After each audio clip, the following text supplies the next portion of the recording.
recording? Awesome. So we gonna do the clap? Oh, yeah. Let's do the clap. Alrighty. 3, 2, 1. Pretty good. Is that?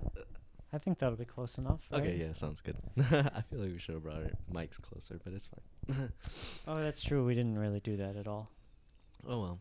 Alright, so you want to describe the Oh, well. Is this a PBS show?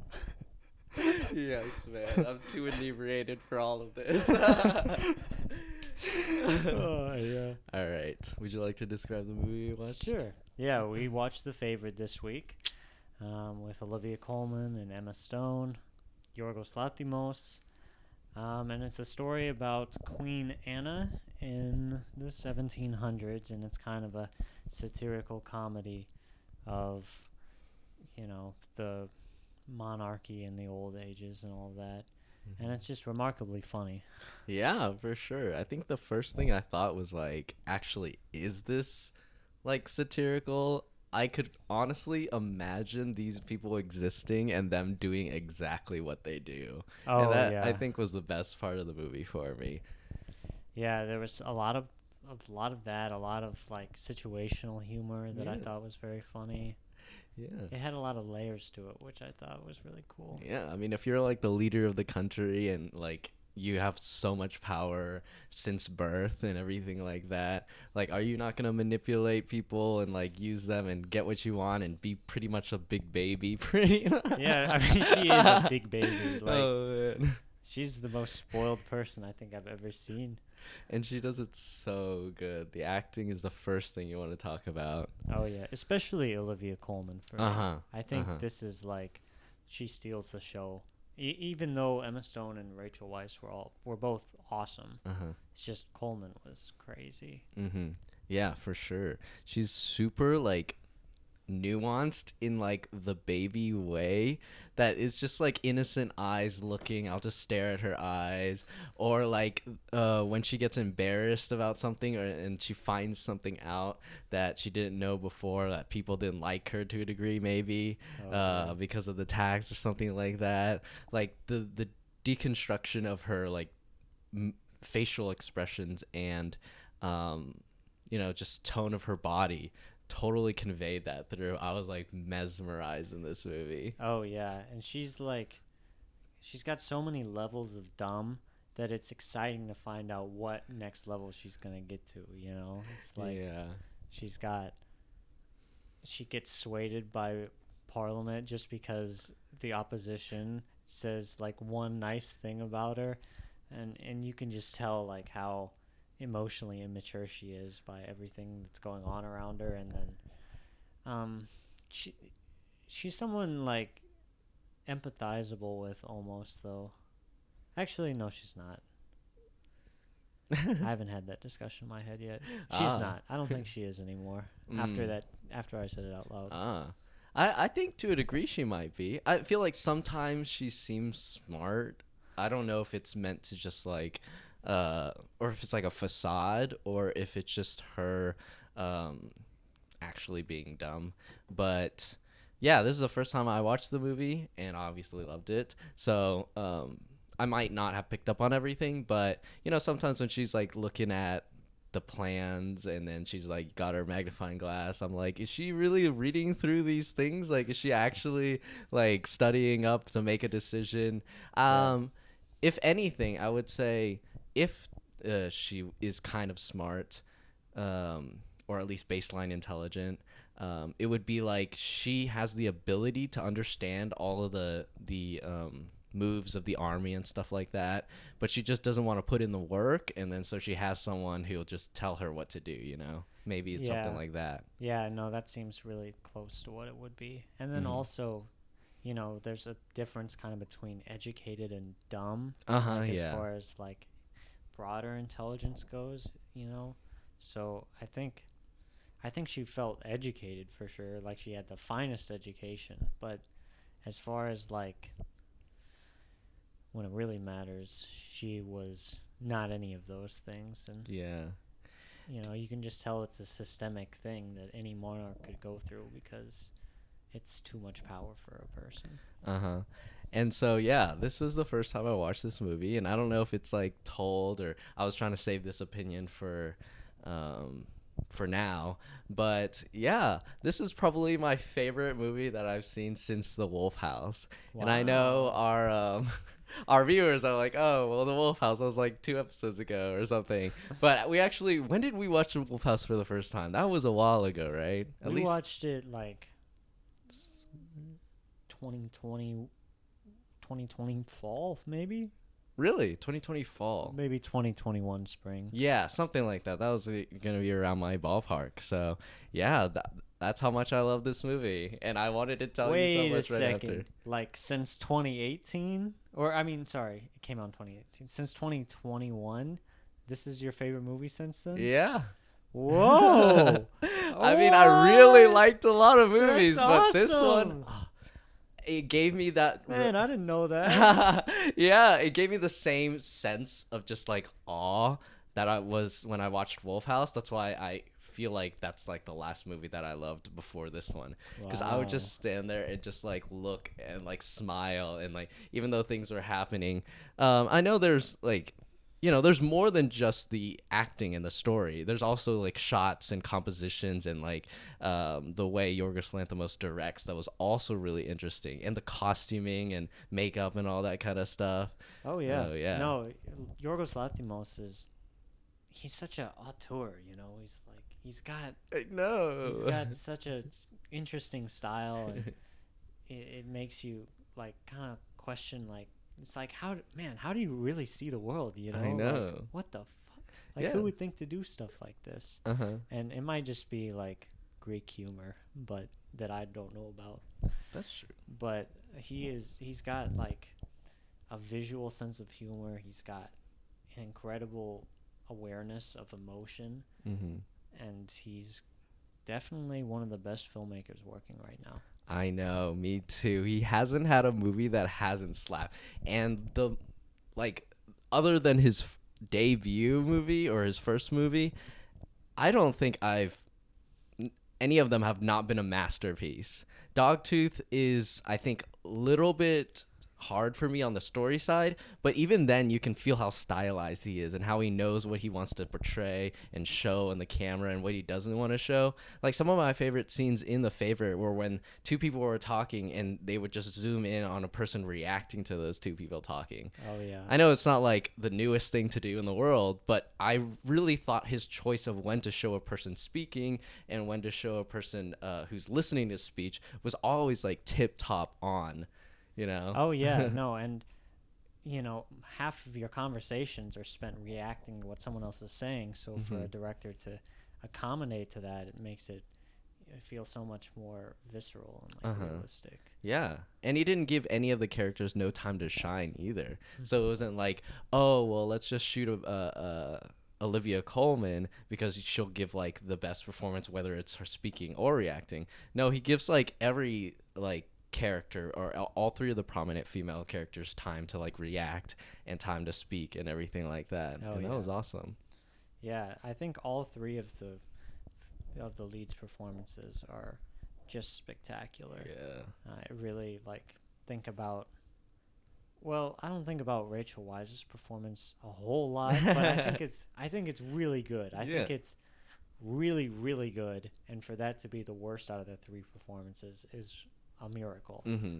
Yeah, she played a little bit more subdued because she's the one that it makes the choices, overplays her hand, as like one would speak, about her way of playing the game. So Emma does have like a little bit more time to shine from like a rags to riches type, from like backstats, everything. Rachel's more like receiving and everything. But like other than that, I would put her rivaling Emma Stone's performance too. I just think she had more of a reactive and subdued role in the film than Emma does. Yeah, no, I think a lot of times when I think about performances, you forget that the story kind of impacts. Yeah. The story beats someone gets as an actor is gonna impact how well they do. Because Rachel Weisz's character, she goes through a lot of growth, but she doesn't have the same kind of attention to her growth as Emma Stone's is. She's like the obstacle to overcome, pretty much. Yeah. I mean, because of that, I think it limits her performance to an extent, but I'm not saying that she did a bad job at all. She did really good. Yeah. That actually, what made me think about that was Rory Culkin's character in Columbus, because I'm like, he could have done so much more. His acting was good, but the role that he had as a character really limited him there. Definitely. But yeah, so I'm learning something from every podcast, and we're making progress on noticing things. Yeah, we know Rory Culkin. Yes. I never thought I'd know that. Yeah, and now it makes me more appreciative of Rachel Weisz's performance. Okay. Yeah. Wow. If you had fun, you won. Yes. All right. Well, I heard a lot about like some stuff about like Greek tragedies and like other movies. I know Tommy was speaking a little bit about how it's like the best royal person being an asshole type movie. I was wondering if what other types of movies does this movie remind you of? What other time?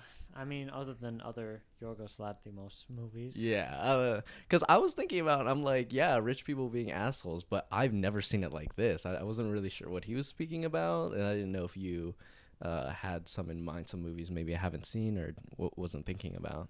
Like what he was thinking about when he was, his message with the movie, you mean? Oh, no. I meant Tommy when he said that, like, oh, it's like a rich person being an asshole type of movie, you know, the best one of that. I'm like, oh, okay. Yeah. Well, I mean, I think there's a lot of stories about a cooped up, spoiled, you know, person. It's kind of it's not a original archetype, but nothing really is. It's all the combination of it anyway. Mm-hmm. Yeah, so I was trying to pick your mind on that. Well, what movies come to mind in that sense then? Oh, man, there's because when he said that, I was like, oh yeah, I guess, but I couldn't think of any movies off the top of my head. I felt like this movie is really unique, but I'm also like in the honeymoon period with it, so no, yeah, so I think there's a lot of oh man, I can't think of any of them. Well, even if there are, it's hard to come up with others off the top of your head. I don't. So I don't know them, but I do know. Yeah. They are there. And I'm sure they exist. It's just, I don't know. Like I said, honeymoon period maybe. I thought it was so unique. I thought it was so interesting. Such a different way of putting things. And even if all of those things are false, the way it was shot, the performances all make it like top tier. So yeah, I'm just gushing on this movie. Well, I think the cinematography was especially good. The way he moved the camera around with extreme angles. They were like very angly angles. I don't know. What did you feel about the cinematography? Oh, I loved it too. I think the three things that stood out to me the most was the one time where he uses like physical comedy, even though it doesn't like break the sense of the world, you know? Like, for example, one of the scenes, it starts off with the whole like parliament just like standing there. It wasn't like in the halls of the parliament where they're like debating, but it's like, you know, meeting. Perhaps it was during like the ball time where people were dancing or whatever, and they just kind of stood and they just like stared, and then they would start moving as the queen like came in, you know. And that's hilarious because it's like these people. That's why it made me think of like Wes Anderson type stuff where he'd have a frame and then people wouldn't be moving, and then they would just start, and you know, I don't know specifically, but with that it was like you could say that could actually happen like back then, you know. Nobody moves until the queen comes in and it's like, all right, now it's time to party or something like that. Oh, I definitely believe that's something that happened. Yeah, sure. So it's so funny and believable. And then there's also the fisheye lenses that he does, and I really liked his slow pan ins or pan outs or still frames. But then sometimes when he moved with characters, it would like whip, you know, and that really added like an energy to those scenes, you know, versus the other scenes where you can just appreciate the beauty and the meaning of the scene is just to like appreciate like all of the set designs. The movement, I think, was a big part of it also. Like the way that characters were moving their bodies out, like a whole bunch. At the dancing scene specifically, I think of because you brought it up.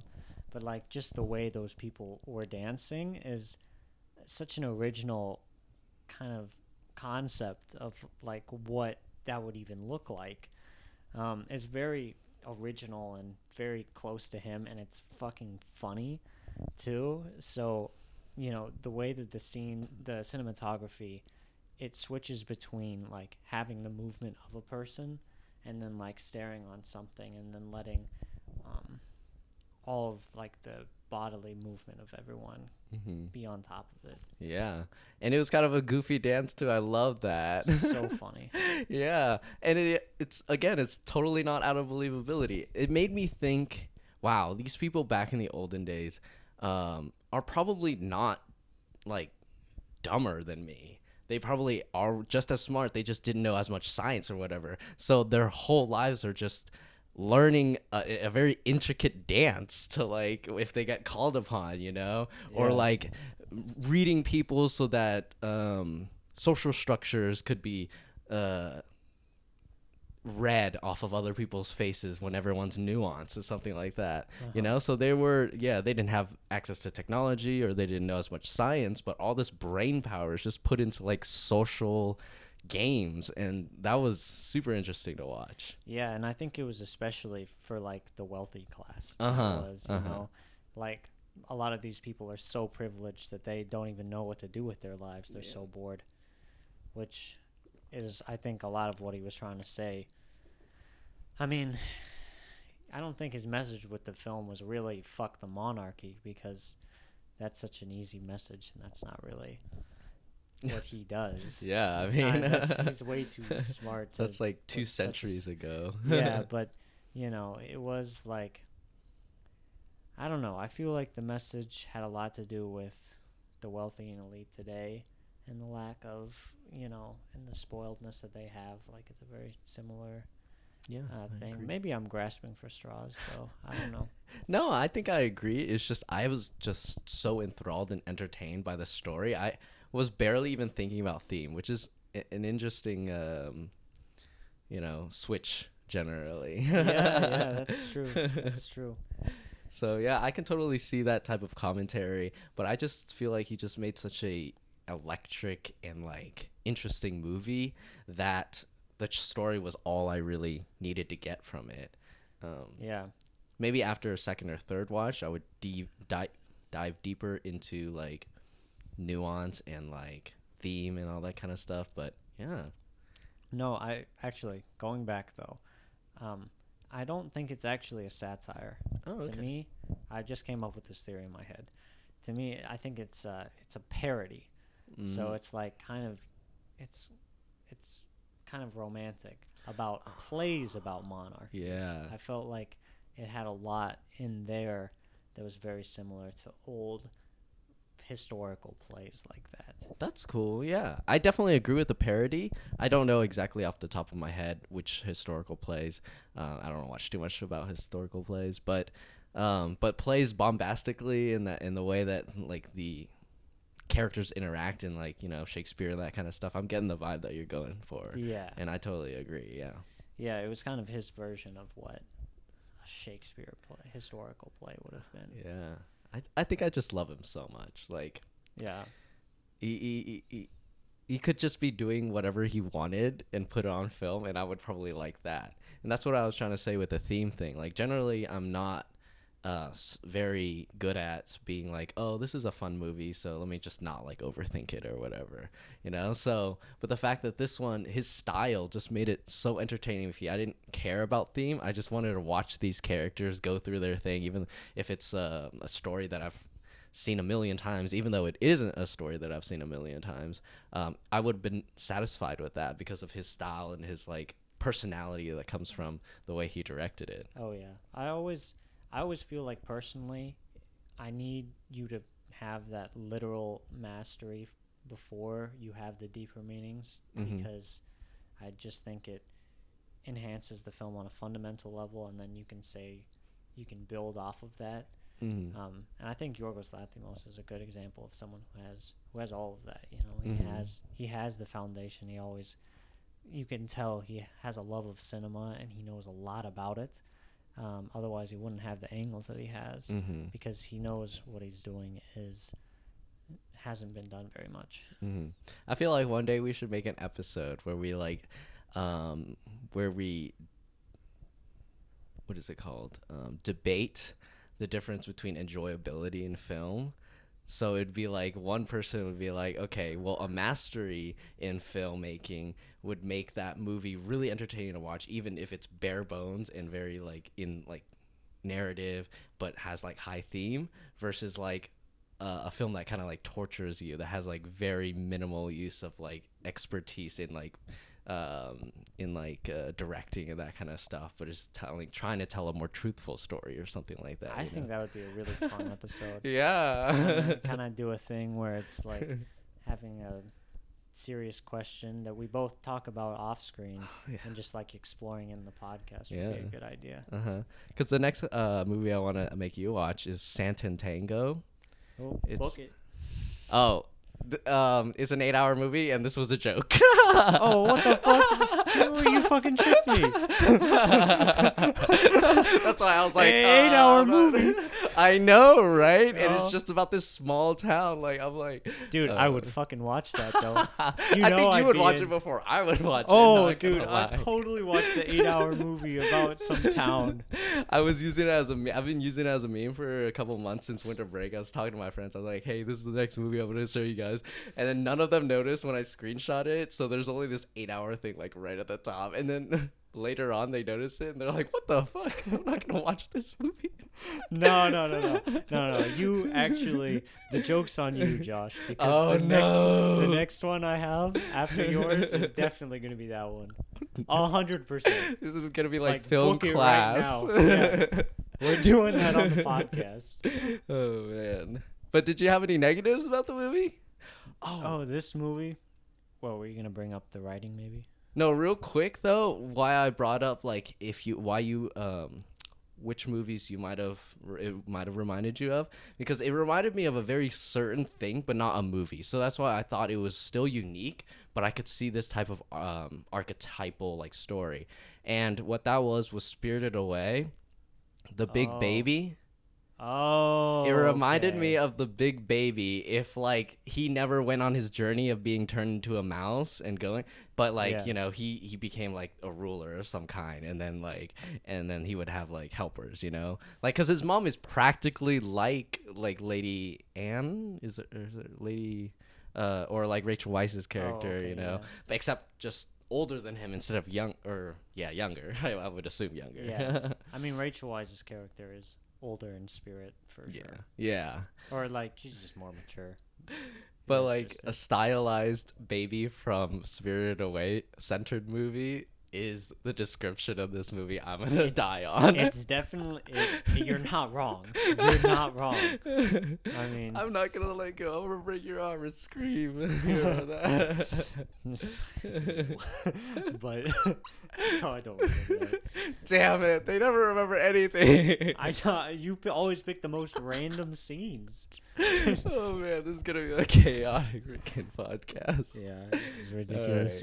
Right. But yeah, back to you on any negatives. Yeah, back to, okay. Or if you have a question. I don't have negatives, but I have a slight criticism. Okay. I guess that's considered a negative. It wasn't written by Yorgos Lanthimos. That's your negative? I think so. Okay. All right. It's negative, but it's also like not entirely a negative. I don't know. Yorgos Lanthimos has a great writing style. We kind of talked about this last night. I think he's got a very fun, like awkward, quirky style that fits his movement and his camera work really well. And we were talking about how this movie was the first one that he hadn't written, that he directed. Yeah. And I thought it elevated his camera work in a lot of ways. I felt like it was visually his best movie, but the writing didn't feel quite as good. But the writing was really, really good. So it's just a minor critique. Yeah, I don't even know if I consider it a criticism. Just like it's an A and it could have been an A+. Makes sense. I think for me, his other films have this intense hilarity, and you could feel it with every single one of his, even Dogtooth. I don't know, either when he directs what he writes, he wants them to be monotone, or what he writes just like comes off as monotone, because every single one of his movies before The Favorite is like people deliver it as like they're saying just, like almost like Siri or something like that. And I think there's this incredible dark humor to that's really interesting. But I was actually really impressed by his use of another person's screenplay for this movie, because I feel like even if it doesn't have that distinct Yorgos Lanthimos dialogue, whether in the sense that he's not like say this line monotone for the whole movie type thing, or it's more like his own original writing style, but it felt like a Yorgos Lanthimos project where he maybe like realized that he's not that good at writing convincing dialogue, so he's like, oh, I like this, or he's like reading people's screenplays and he's like, this is me, but like just slightly different than me, like I would have written the story aspects, like the beats of the story, but like the dialogue of each character is like written by someone else. It still felt like a Yorgos Lanthimos true story. It definitely has more emotion than his normal movies, as far as like Coleman's character, her outbursts and all that. No one has any outbursts. I think particularly about the killing of the sacred deer, and just no one is, everyone's in one tone the entire time, even when the guy's fucking crazy. Yeah. And I guess the Lobster as well. People were very seriously monotone for something so weird. Yeah. Which was hilarious. Yeah. But I don't know, because I don't know what if what he did come up with for like those outbursts and kind of emotional things in his style, that could have been like even better in my opinion. Like having that like a monotone outburst or something like that. But it's strange that you say that, because it was also a difference in directing style that he had too. That's true. As far as the way he directs his actors, So I don't know. It's hard to say. Yeah. I guess we gotta wait until he makes more movies and see how it goes, I think. Yeah. Because his next project he doesn't write either, so we'll see how that goes out. Yeah. What's his next project again? Oh, no, it's fine. Yeah. It's fine. I just remember looking it up one time. Yeah, I looked it up 2 nights ago, but I already forgot. Well, did you have any other questions for me? Some other questions. We talked about cinematography. We talked about acting. I thought... Don't ask about the bunny. Huh? I was just saying don't ask about the bunny. Why not? Because I was supposed to think about an answer to that before this, but I did not do that. So I'm just like, guys, I guess we're not talking about the bunny. We can talk about it. Let's discuss it, but I have no clue. Like, I'm still in shock from watching the movie. I actually wonder. What do you think the bunnies mean? And then maybe I'll form some opinion off of your opinion. I actually already forgot. I had a theory, but I forgot it a couple of years ago. So I don't either. I was getting mad just for fun.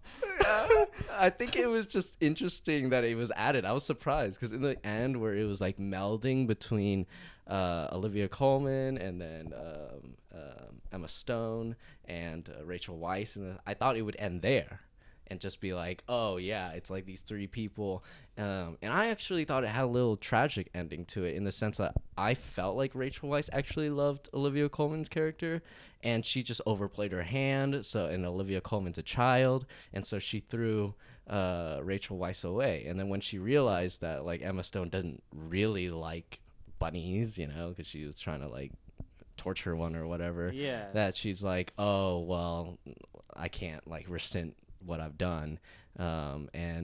And then Emma Stone's character is like, oh shit, I'm gonna have to massage this woman's like leg, like this is gonna be my life, just sucking up to this lady or whatever, and I haven't signed up for that in the long run. And then Rachel Weisz is like, rip, you know. Yeah. But then they added the bunnies in there. Well, I think the first thing though, I think that's even more interesting than the bunnies anyway. Yeah. You know, the dichotomy between Emma Stone's position and Rachel Weisz's position.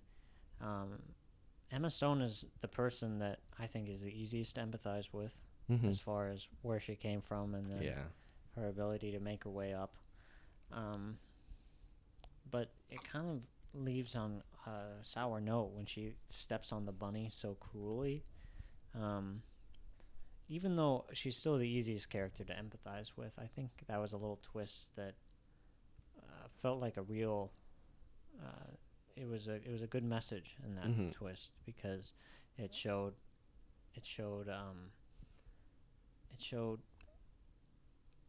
how useless those kind of royalty in the higher class are. It's like they're kind of moping, and they're all the things that they're doing, kind of the horrible things as far as being in a position like that, that they're hard to empathize with. So Emma Stone's character not empathizing with them when they throw her in dirt, literally push her down hills, like Nicholas Holt's character. For her to be in that position makes total sense, and then at the same time, I'm still conflicted about the ending.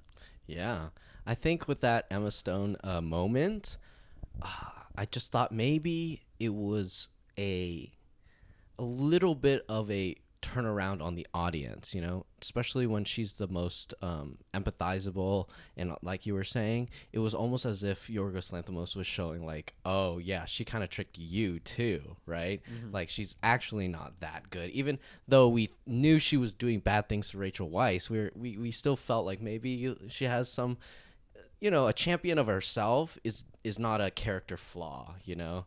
A champion of yourself over others is even, I guess, over others, I was trying to say the bunny, but like, but Rachel Weisz is like, a champion for yourself over others who are capable is also not a character flaw, you know, but a champion for yourself over those under you, you know, the bunny, that's what makes it, which is really interesting commentary that people will empathize with Emma, even though she's ruining someone's life, if that person is like more privileged than her or something like that, you know.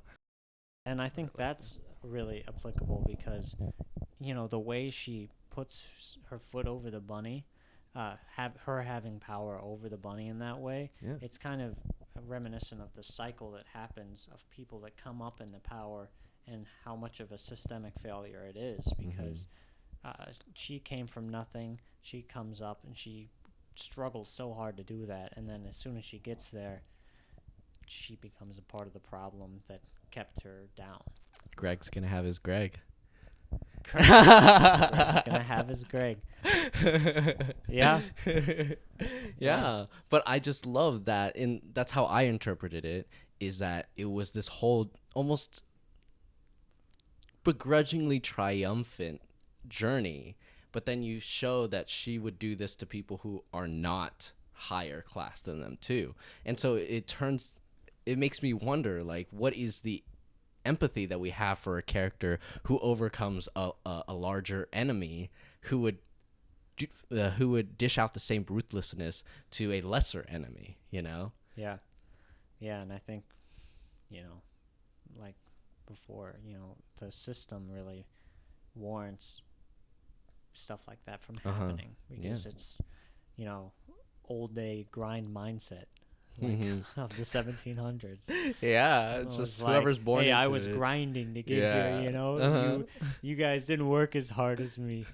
You guys, I walked 10 days to my school every morning. Took me 10 days walk to go to school every morning. I had sex with the queen, goddammit. I deserve to be here. But yeah, so that was my interpretation of the three endings, that all of them were unsatisfied. Did you have any opposing views about those? Cutting the bunnies, of course. But now that I think about it, that might tie into the bunnies in the sense that, like, they're dissatisfied and the bunnies are everyone lower than them too. Well, this is kind of a shot in the dark, but like it's like the queen has her pets bunnies, and that is a symbol which kind of mirrors the queen having Rachel Weisz and Emma Stone's characters as like pets or bunnies or something like that, you know. Yeah. And also can symbolize like the rest of the people under these three, you know. Like all of them are just like stepped on by those as well. That's definitely that's a good theory. I think that's a very accurate one. Maybe another good one, I don't know which one would be it, but like since it's the queen's kids and like maybe Emma Stone stepping on the rabbit like that is like a lineage thing. Like they are actually trapped by you know, the nobility around them that use them as a puppet or something. Yeah, that's cool too. Yeah, it's a very up in the air type thing. Like I thought I had it and I was like, oh, this is kind of clear, and then they add the bunnies in there and I'm like, bunnies? Why are there bunnies in the end here? Yeah. He was very fascinated by the bunnies. Yeah. It was good atmosphere. And so yeah, this is let's see. I would say my favorite acted performance that I've seen from Olivia Coleman too. I would arguably say my favorite from Emma Stone too. I think this is her best work also. Yeah, and that's a lot to say because La La Land, and then there's I thought she was great in Birdman. She was great in Birdman. I think those are three best performances. Yeah. She really had a string of years. You know, that was back to back to back she did that. Oh, man. Can't believe that. But yeah, now we've got Cruella. I heard it wasn't bad. Emma Stone, you're awesome. I haven't seen it. I'm sorry, but no, Cruella's great. Okay. Well, it's fun. She's really good in it, but it's like still a Disney.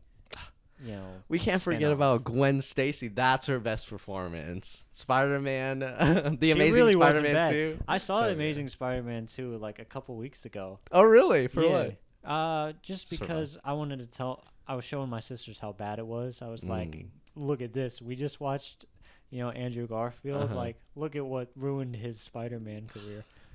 Yeah, it was definitely plot because he and Emma Stone I thought were great. They were amazing in the movie. And it just made such a. It was a long series of bad decisions. Yeah. But Rachel Weisz though. Yeah. But Rachel Weisz though, I actually have to think about this performance. I feel like I'm leaning this performance, but she was really good in The Lobster too.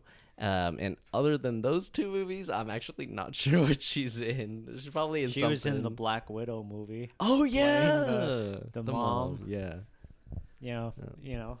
There's that. But my immediate thoughts are this movie and The Lobster. Yeah, I think that's the same for me also. I know she's in other stuff, but I kind of forget. It feels like she would be good in the Pirates of the Caribbean franchise. Really? She gives me discount Keira Knightley vibes. Discount Keira Knightley. Yeah, she gives me like Salma Hayek. Oh, man, Salma Hayek's pretty cool though. Yeah. I think Rachel Weisz is pretty cool. Yeah, she's cool. Is she a Salma Hayek though? Frida? We never got to watch that. But anyway, sorry. And I think it's Coleman. I think it was all three of these guys' best performance, though. I want to see Coleman. In The Lost Daughter? Oh yeah, I do want to see her in The Lost Daughter. What kind of character does she kind of play? Give me a little tone of it. She plays kind of like a quiet anxiousness. That's interesting. It's like she's a lot more subtle. She doesn't really blast out a lot, but you can tell she's visibly very stressed. Honestly, she's up there in my favorite actresses working right now. Oh, I think she's my favorite. Oh wow, yeah. After The Lost Daughter, like anything she touches right now is gold. I know. And yet, for me, it was just Fleabag and this movie off the top of my head because I wanted to see more of her in The Father because I felt like her acting was maybe could overshadow, but, you know, obviously his is great. But she Anthony was Hopkins, great, though. yeah. Like, she nailed it in The Father. I wanted to see more of her, and like sometimes the switches they made sense, but I was also like, no, I want to see Olivia Coleman again. Yeah. And that was my closest to like a sympathetic character. So I was wondering if in The Lost Daughter is she like more of like a sympathetic character. I think she's definitely more of a sympathetic character. That's awesome. She's not a perfect character, but she's definitely sympathetic. She's a lot easier to sympathize with than a bratty queen, which shows a lot of range, but it's actually exactly in her personality, you know? Yeah. I don't know. You see actors play a variety of different roles, but it's kind of amazing how you can see their personality, like how that role would make sense for them. Yeah. You know, like actors are great, and obviously you want to be able to act everything, but the way people like casting directors have ideas for these roles can sometimes be really spectacular. Yeah. I think that's so interesting about like studying art in a type of degree, you know. You start to see these like personalities through these like I would say the first thing I can think about is movies, you know, with Yorgos Lanthimos. Even though we're talking about a movie that he didn't write, it's interesting to see his like permeation into the story, but also like his focus on cinematography and directing, while letting the story, you know, be its own, I guess, and him not writing it, you know? Yeah. And so that is the same, in my opinion, with like sometimes art all the time art, when people like draw and you can see their personality, but acting as well. I think it's really interesting, these mediums where you're like fulfilling someone else's artistic whims, but your personality and your creativity still seeps through. And Olivia Coleman having that ability to just permeate anything she's working on with her like captivating personality is one of my favorite things about her. Yeah, I think that's one thing I love about film, is that its aspect is a collaborative medium. It makes it so that you can see one overarching vision, and then you can see a bunch of smaller visions that intersect with the bigger one, but they have their own idea as well. You know, the first thing I think of is like, you know, it's the first one that came to my head, but, you know, Matthew McConaughey in a Christopher Nolan movie. Yeah. It's very much a Christopher Nolan movie, but then you see Matthew McConaughey's performance, and it's a perfect role for him because it's a farmer astronaut, and just somehow you can see it. And you can definitely tell that's McConaughey, but seeing the intersection between those two visions is why I love watching movies. Yeah, definitely. Because, I mean, it's definitely Matthew McConaughey crying, but Matthew McConaughey crying on a spaceship about time because his daughter's old now? Shit, dog. Yeah, I mean, that's just the way it goes, you know? And then there's, like, it's just so many examples of it because there's so many great things. And it doesn't even have to be actors, right? It's, everything, you know, you can have great editors, great cinematographers, great writers. Like, you know, I watched Blade Runner 2049, and it's a Roger Deakins movie. I was just going to say Roger Deakins. Yeah. His cinematography shines through, even with a director, like any, even like Denis Villeneuve as a director, like Roger Deakins' vision. Yeah. And the Coen brothers, didn't he do one of the Coen brothers too? That's definitely his vision. I think so, yeah. He's worked with a lot of directors, and he's done a really great job. And then, you know, writers, obviously, you've got Kaufman's the easiest one. Yeah. Kaufman and John Malkovich permeates. Yeah. Oh, yeah. And then especially Eternal Sunshine of the Spotless Mind. Oh, yeah. Something like that. But it's just, it's an exciting collaboration. I know. Between so many people. And that has its benefits and drawbacks, but I like the benefits a lot. Yeah. Whenever we love a movie too much, we just start to drift into a praise on all the aspects of movies in general, and it's just like I mean, if you guys want me to say some negative, I don't have one for you, man. Like maybe if I watch it like 10 times, then I'll start to see some of its flaws, but yeah. I mean, rose-colored glasses today. When I first watched it, I felt like it was a little slow. I don't necessarily feel that, but I think maybe if it took like 5 minutes off, it would make it really great. Yeah. But that's kind of it for me. So. All right. So I have another question. What did you think of feminism in relation to this film? Well, I think obviously it's very sex positive, which is a new kind of great feature of film coming out in this past decade. Mainly foreign. I love That's foreign. True. Definitely foreign films. This is burped right into the mic. It's okay. Tommy did it like 4 times on my podcast. It was just so silly.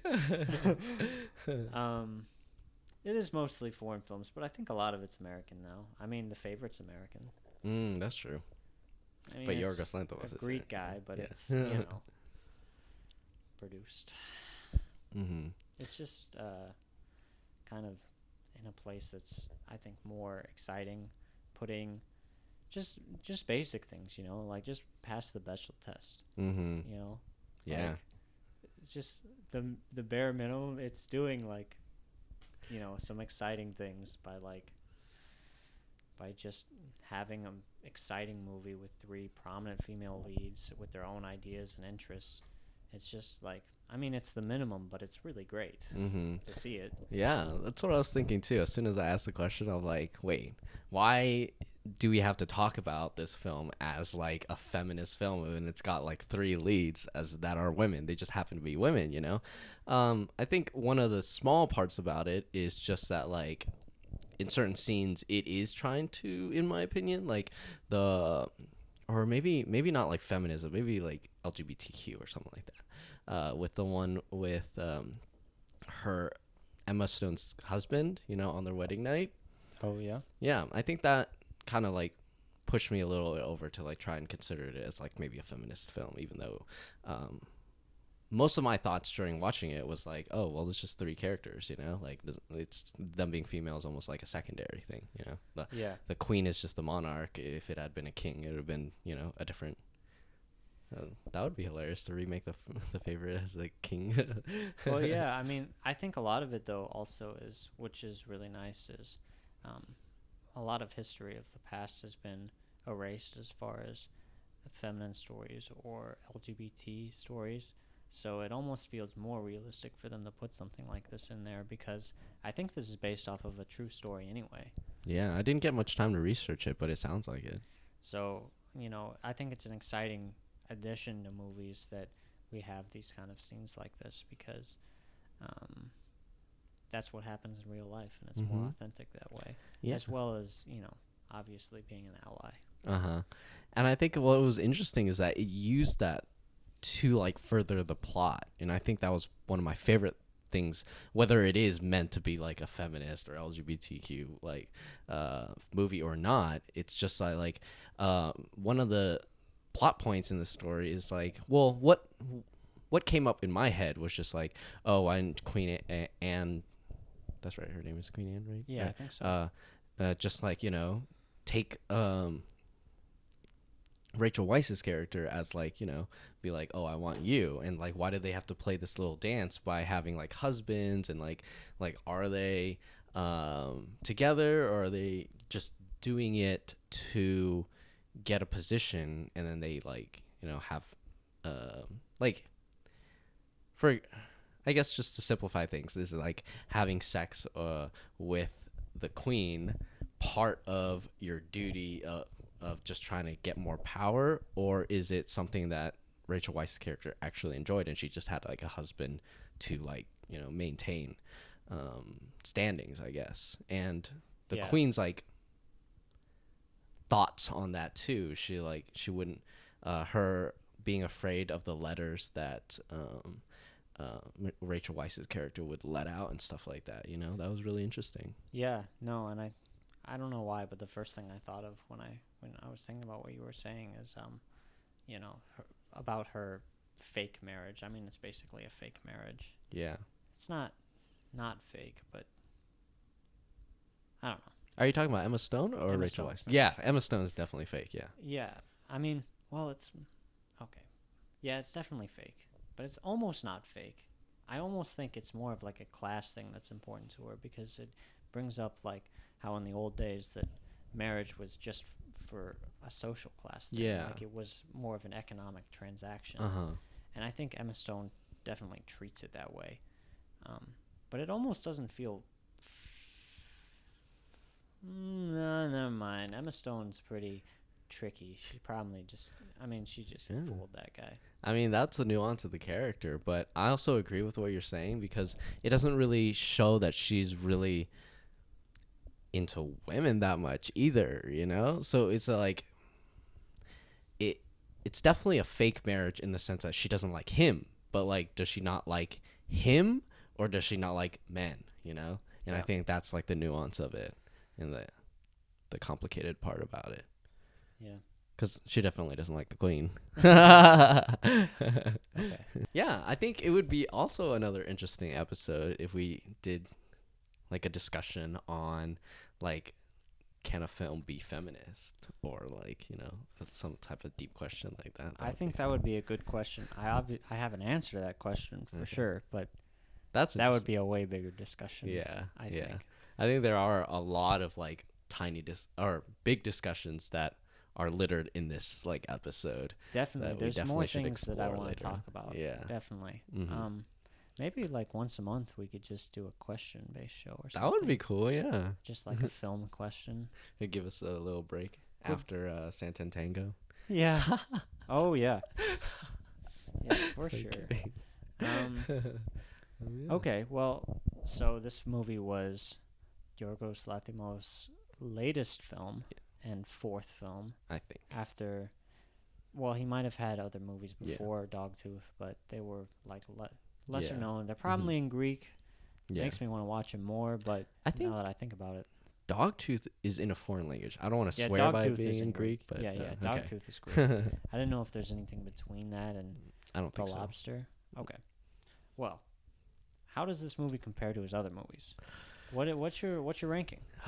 This is so hard because and you know, it doesn't have to be like set in stone. Oh. Yeah, set in stone, because like sometimes there's one thing I like in this movie, one thing I like in that one, whatever. Yeah, I think it's so hard because I've just been so recently out of this movie that I just want to rank it number one.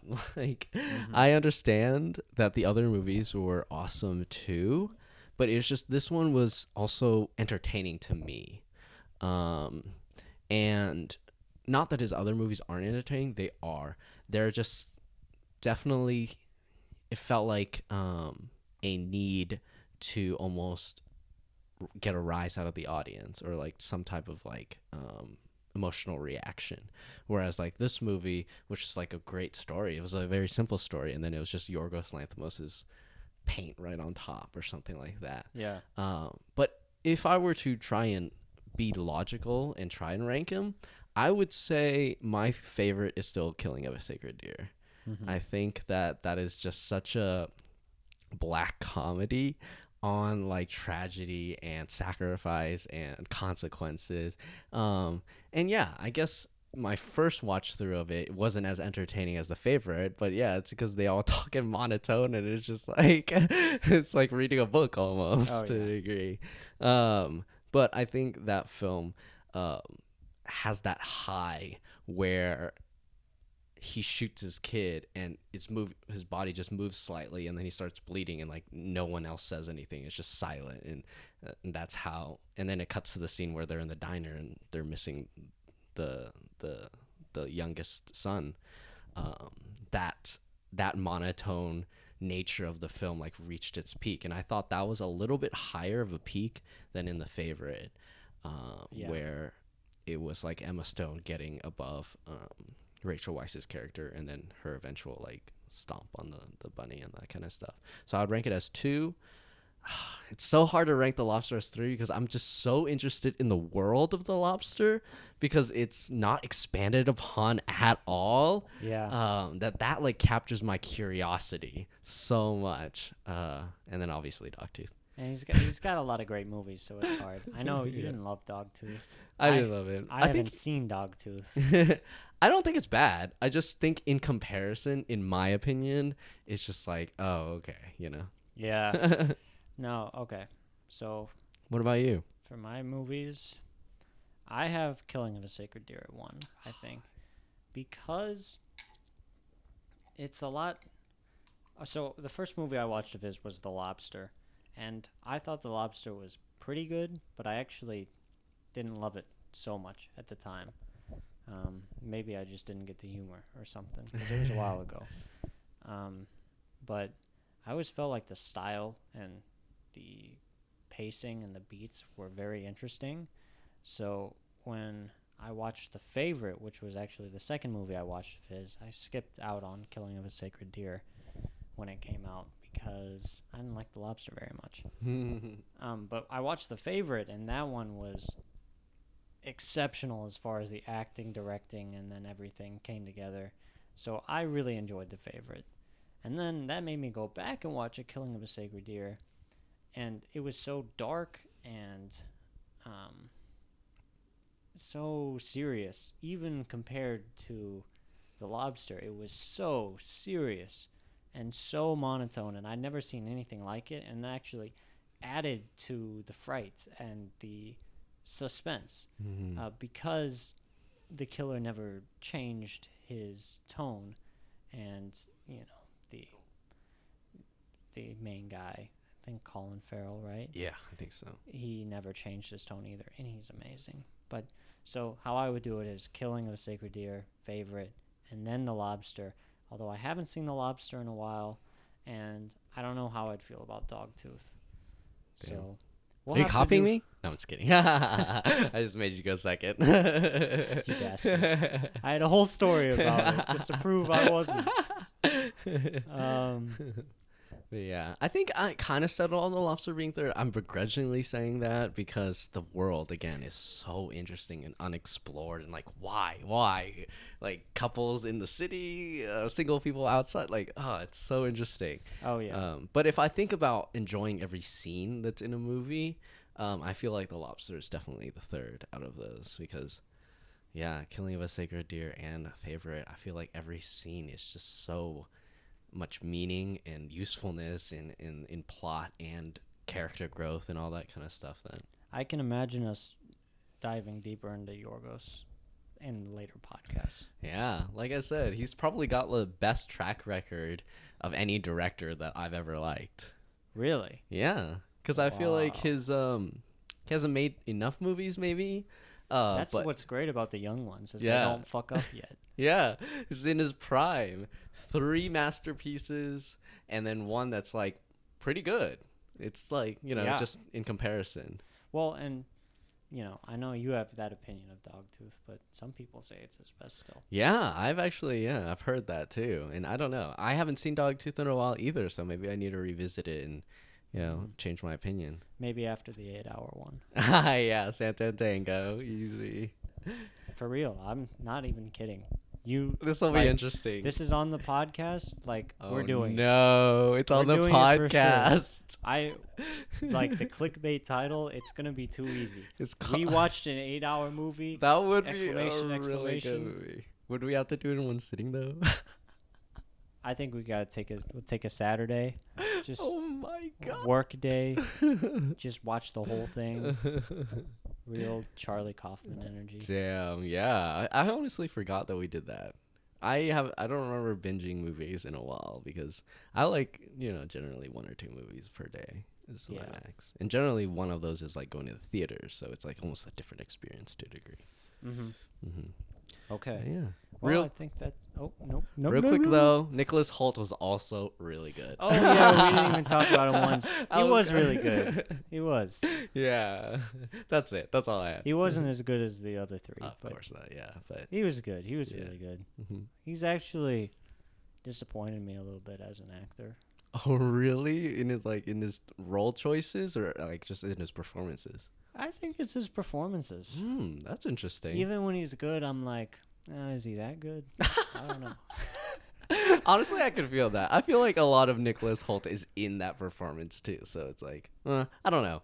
But we also talked. He's great in The Great. I'm sorry. The Great? Yeah. Just sorry, keep going. I just had to say that. I was just saying that although we just praised Olivia Coleman for being very Olivia Coleman in the movie, even though it's not her movie, and then now I'm saying Nicholas Hoult is too much Nicholas Hoult in this performance. I think that he has a worse personality. Oh, okay. Well, Olivia Coleman's just better. That's not true. That's not actually. I'm just saying mean things about We're people. just kidding. But we know Olivia Coleman personally, so yeah, we just know that she has a better personality than Nicholas Hoult. Sorry. Yeah, I mean, he has a boring personality. I have a boring personality. It's fine, you know. Me too. Sorry, Nicholas Hoult. I should probably. No, we want to start beef with you. Call us out. Yeah. Right. Imagine. All right. Well, that's the end of the episode.